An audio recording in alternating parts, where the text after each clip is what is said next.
Thank you for joining us for another episode of Dvar Malchus Royal Words by the Lubavitcher Rebbe. This Parshas Bo from the 6th of Shabbat and from the 6th of Shvat, rather, and Shabbos, the Torah portion of Eshlach from the 13th of Shvat, 5752, Lubavitcher Rebbe, 1992. We are on page 111. Among the innovations of my revered father-in-law, the Rebbe leader of our generation, Rabbi Yosef Yitzhak, whose yahrzeit is on the 10th of Shvat, is his occupation and dedication and influence Jewish girls and women in matters of Judaism, Torah, and its commandments, including and especially Hasidic teachings, in addition to men and boys. Moreover, his efforts in this was through emphasizing the special virtue of Jewish women, that every one of them is the foundation of the home, and it is in her power to affect the whole household, including the children and the husband. And the source for this is in the known address regarding the precedence of women over men regarding very important matters for the Jewish people. At the giving of the Torah is written, "So shall you say to the house of Yaakov," referring to the women, "as afterwards, and tell the sons of Yisrael," the men, and at the contribution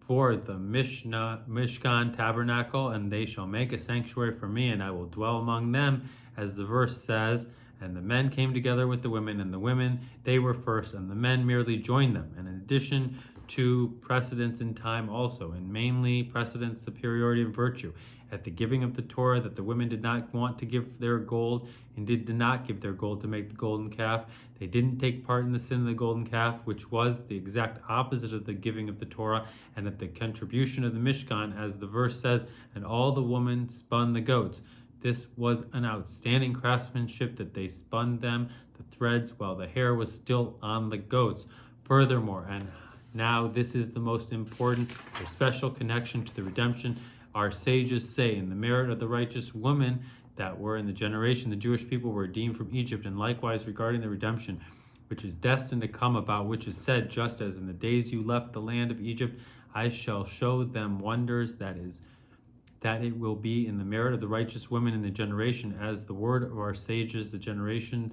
will be redeemed only in the merit of the righteous women that are in the generation, and especially in accordance with what is explained in the writings of the Rizal, that the generation of the future redemption is a reincarnation of the generation that left Egypt. And in accordance with this, the righteous women of our generation, which in their merit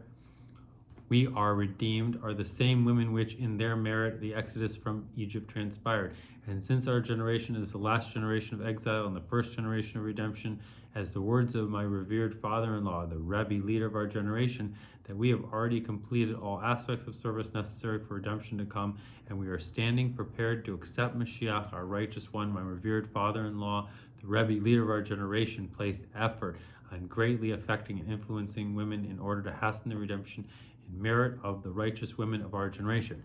And to add that the virtue of the Jewish woman is emphasized not only in bringing the redemption, rather also and mainly in the redemption itself, as known and explained in Kabbalah and Hasidic teachings, that in the time to come the virtue of the attribute and Hashem called Malchus, recipient women, and will be revealed, whose source transcends the other attributes, giver, man, as it is written, "The female will transcend the male. The woman of valor is crown of her husband." And may we say that this idea is emphasized also in the relation to his yahrzeit, which is the completion of his service in his life in this world. The discourse that my revered father-in-law, the Rebbe, Rabbi Yosef Yitzhak, issued to be studied on the 10th of Shvat, the day of his passing, "Basi Lagani, I have come to my daughter. I have come to my garden, my sister, my bride," was in correlation with the yahrzeit of his revered grandmother, Rebbetzin Rivka, may her merit guard us, on the 10th of Shvat, and its sequel in Hayosheves Bagenim. It was in correlation with the yahrzeit of his revered mother, Rebbetzin Shetna Sora. May her merit guard us, on the 13th of Shvat. I hope I pronounced that right. Which in this is emphasized the relation of his yurtzeit, the completion of his service with the yurtzeit of the righteous woman among the Jewish people, his grandmother and his mother, the wives of the leader of the Jewish people, the Rebbe Marash and the Rebbe Rashab, is emphasized also in the beginning of this discourse. I have come to my garden, my sister, the bride, the virtue and dearness of the Jewish people, my sister, the bride, to the Holy One, blessed be he. And similarly with the Jewish people themselves, the virtue and dearness of the woman, as known that Hashem, the Jewish people, are similar to husband and wife. And likewise, in the content of the discourse, I have come to my garden, my bridal chamber, to the place where my essence was revealed in the beginning. For the revelation of the essence of the divine presence was in the lowest realms, namely the concept of revealing godliness below, so that he, blessed be he, may have a dwelling in the lowest realm, which is brought about through the service of the Jewish people, which Jewish women have a special advantage in this phenomenon, as known that the descent of to refine the matters of the world is more emphasized in the service of the matriarchs than in the service of the patriarchs, who they themselves, the patriarchs, are above the world, and there the patriarchs accomplish in the world in proper manner, is specifically through the matriarchs. In slightly different words, the completion of the service of the leader of generation, Rabbi Yosef Yitzhak, and his yurtzeit, and the completion of the service of the entire generation, since the leader is everything, and being that this generation is the last generation indeed, this marks the completion of the general service of the Jewish people, women, in the making of a dwelling for him, blessed be he, in the lowest realms. I have come to my garden, the essence of the divine presence was in the lowest realms. And to add that regarding the general concept of the righteous ones passing away, Yahrzeit and Hillel, upon the completion of their service, the verse says that my beloved descends to his garden, similar to I have come to my garden to pick roses, to take away the righteous ones of the Jewish people who complete the Torah and commandments necessary for their souls, and furthermore and mainly in the taking away, passing in the order for there to be an immeasurably greater ascent, which will be in the era of the resurrection. Those that dwell in the dust will rise and sing, and the righteous one in their head, souls within bodies, in the physical world, in which will be the revelation of the essence of the divine presence, a dwelling for him, blessed be he, in the lowest realm, in the true and complete redemption. And may we also connect this with the Torah portion of the week, and especially since his passing was on the holy day of Shabbos, in which the entire portion was read, the Shabbos Parshan Bo. In explaining the words of the verse, come to Paro, it says in the Zohar that Hashem brought him, Moshe, into the room within rooms, the innermost chamber. And similarly, the Paro of holiness, that Hashem brought him, Moshe, into the room within rooms, to the loftiest level of Paro, is an idiom for Esperu, burst forth, meaning that all the godly lights burst forth that are revealed from him. And in this is alluded the revelation of the passing of the leader of the generation, the Moses of the generation, and his ascent is most lofty level, the level of all the godly lights burst forth and are revealed from him at the time of his passing. Moreover, and mainly, that all the godly lights burst forth and are revealed from him. Come to Paro. It is a completion of the general service during this life to illuminate the world through the service of Torah and commandments. A candle is a mitzvah and Torah is light. And also in the concept, there is an emphasis on the relation to Jewish women for one of the main commandments which we were given to the Jewish women in the commandment of lighting Shabbos and holiday candles. A candle is a mitzvah and Torah is light, also literally and clearly, indeed in a general commandment, and that included all the commandments, as known that the 248 positive commandments, the 248 limbs of the king plus 2 hands, and the 2 general aspects of love and fear of Hashem, which through the fulfillment of the commandments are done in a complete manner. The numerical value of Hebrew letters Ner, candle, namely 250. The note that the commandment of the lighting of the Shabbos candles is followed by the commencement of the Shabbos. Furthermore, the commencing of the accepting of Shabbos is through the lighting of the Shabbos candles before the evening Shabbos prayer of the husband, which in this is emphasized the completeness of the general service all the days of the week in illuminating the world with a candle is a mitzvah and Torah is light. And likewise, regarding the general service of the leader of our generation, the general service of the Jewish people in our generation, in matters of candle is a mitzvah and Torah is light, that the climax, completeness, and perfection is on the holy day of Shabbos, which is ushered in by the light of the Shabbos candles, and B, on the Shabbos and Torah portion of Come to Paro, all the godly lights burst forth and are revealed from him. Moreover, and mainly, that this is the preparation for the ultimate perfection of a candle as a mitzvah and a Torah as light, namely the fulfillment of the commandments as you truly desire, in a manner of all the godly lights burst forth and are revealed from him, as will be manifested in the time to come, the day which is El Shabbos and rest for life everlasting. And may we add that the virtue of the Jewish woman is emphasized also in the Torah portion of Be'eshlach, as in the calendar layout of many years, that the Yahrzeit occurs in the week of the Torah portion. In the Torah portion of Be'eshlach, the Torah discusses the song of the seas, then Moses and the Jewish people song, and after this, and Miriam and the prophetesses, and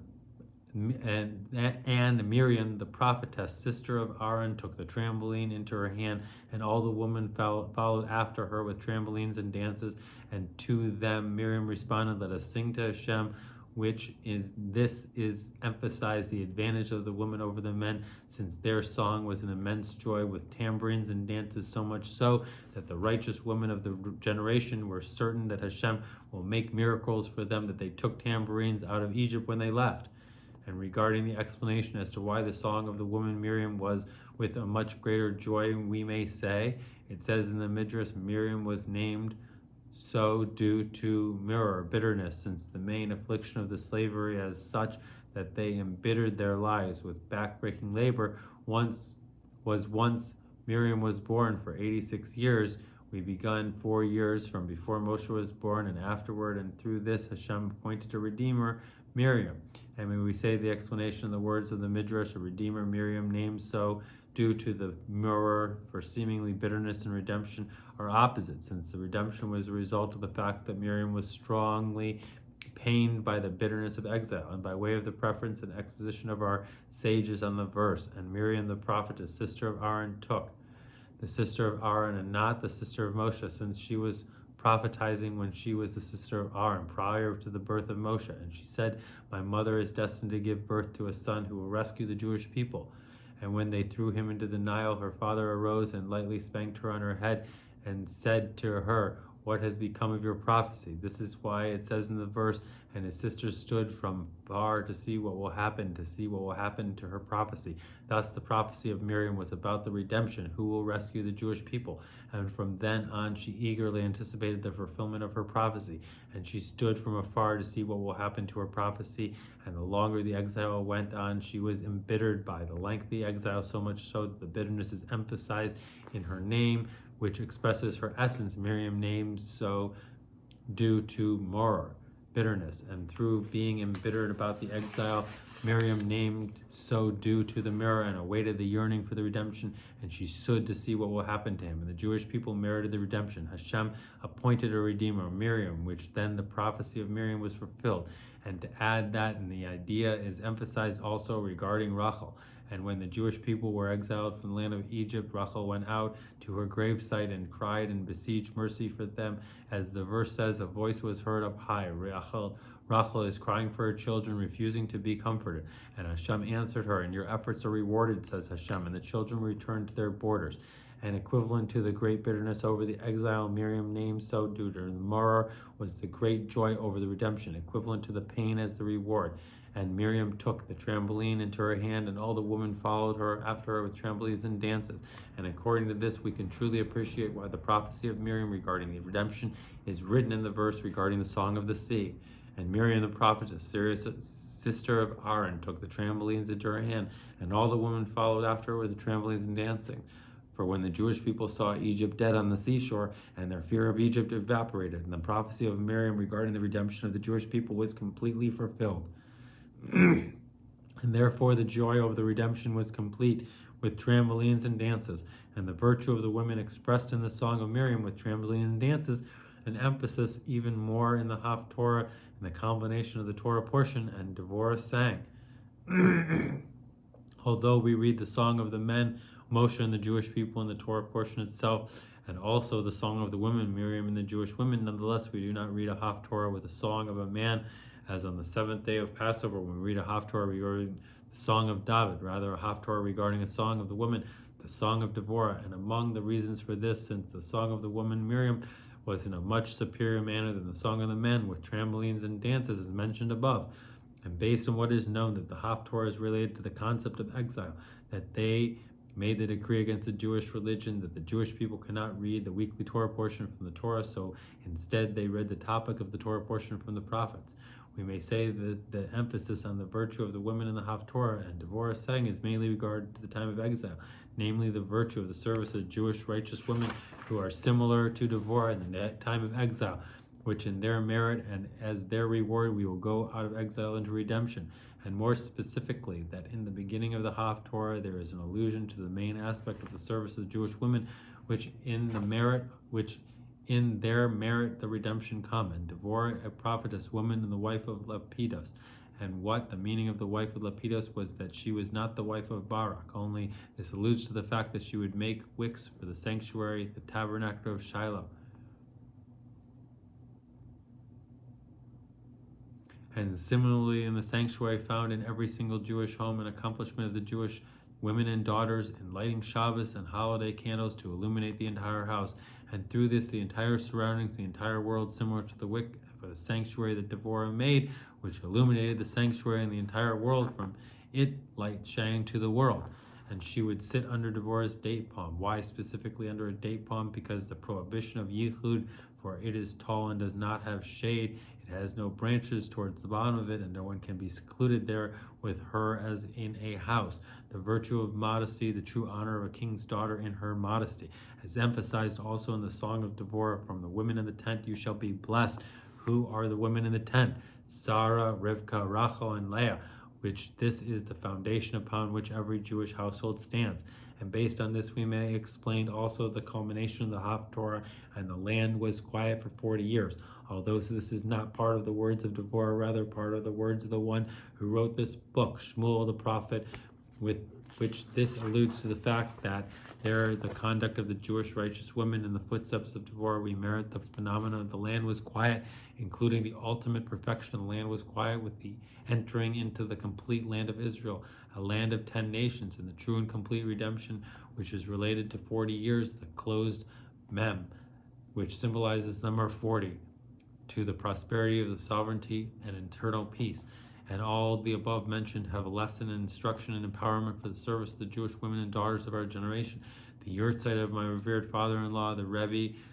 including also days before it and after it, which is also the yurtzeit of his grandmother, and soon after the yurtzeit of his mother, is a very auspicious time for an addition with advanced vigor and greater strength in all aspects of service of the Jewish women, that their conduct shall be in the spirit of righteousness. Rebbitzins, wives of leaders of the Jewish people, whose yurtzeit it is, which this brings about the continuation of the life of the righteous Rebbitzin, just as their children are alive, so too are they alive. Moreover, and mainly, that since in the merit of the righteous women of our generation the true and complete redemption come, therefore they are alive also, and mainly in the most literal sense, and especially since the righteous men and women arise and sing, who dwell in the dust immediately upon the coming of the ultimate redemption. And with the extra emphasis this year, 5752, which the Hebrew letters for the number of this year is the acronym, which continues to be a widespread more and more of the Hebrew word, meaning it will be the year of wonders in everything from everything, in which the emphasis and virtue of the forefathers about whom it is written, in everything from everything whom Hashem gave them the taste of the world to come, including especially the emphasis on the virtue of the matriarchs. Whatever Sarah will tell you, heed her voice, a foretaste of perfection, of time to come, that the female will transcend the male, and the woman of the valor is the crown of her husband. And to add that the 52nd year, 5752, is especially related to Gan, garden. 52 with the number itself is the numerical value of the Hebrew word Gan. I have come to my garden, with the perfection of this is the true and complete redemption, which then there will be revealed of the essence of the divine presence, a dwelling for him, blessed be he, in the lowest realms. And a special and most important instruction regarding the concept of song, and emphasis in the song of Miriam and the song of Devorah, just as the exodus from Egypt, the exodus of generation, where the certain that Hashem will make miracles for them, and they took tambourines out of Egypt when they left. So too regarding the redemption from this last exile, and the Jewish righteous women must be certain, and undoubtedly that they are certain, that literally immediately the true and complete redemption comes, to the extent that they immediately in the last moments of exile began singing with trampolines and dances for the coming of the true and complete redemption.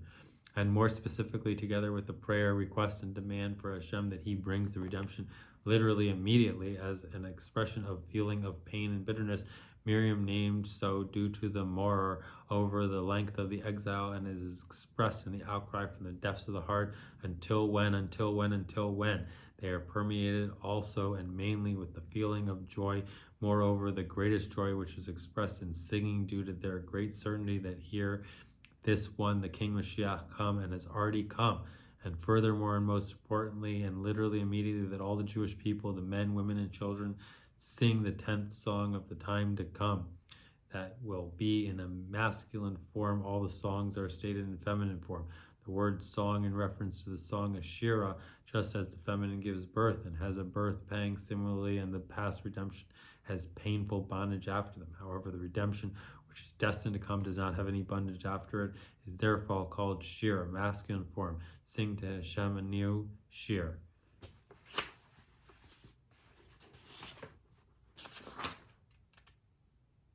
Thank you for watching. Zai Gazun. Good Erev Shabbos. Thank you for watching.